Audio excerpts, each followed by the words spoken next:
نیکوں سے محبت، نیکوں کی عقیدت، نیکوں سے مناسبت، نیکوں کی عظمت، یہ نیکی پہ لانے کا سب سے بڑا ذریعہ ہے،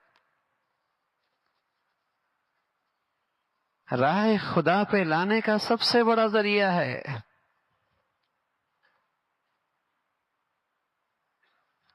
صحابہ کہنے لگے یوں تو اللہ کے نبی کے ارشادات سے ہمارے دل میں بڑا سکون ملتا، لیکن ایک دن اللہ کے نبی نے یوں کہا المرء مع من احب،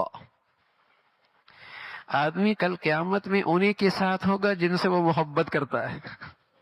تو اتنی خوشی ہوئی کہ پہلے اتنی خوشی کبھی نہیں آئی۔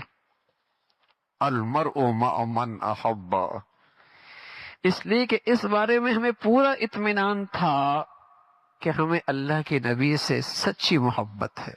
المرء مع من احب، سبحان اللہ، بڑا خوش نصیب ہے وہ مسلمان جس کو اللہ کے نیک بندوں سے، علماء سے، صلحاء سے، اہل دین سے، ہاں ان سے اللہ کی خاطر محبت ہو۔ نبی کی سچی زبان کا ارشاد ہے، انعام ہے، کل قیامت میں اللہ انہیں کے ساتھ اٹھائے گا۔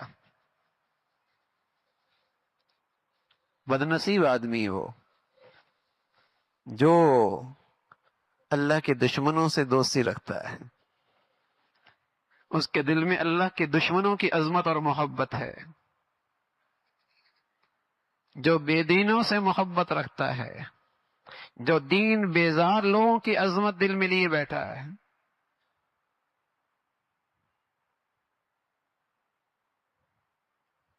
بڑی بدنصیبی ہے، کس کے ساتھ کل اٹھنا چاہتا ہے، کل کس کے ساتھ جنت میں رہنا چاہتا ہے۔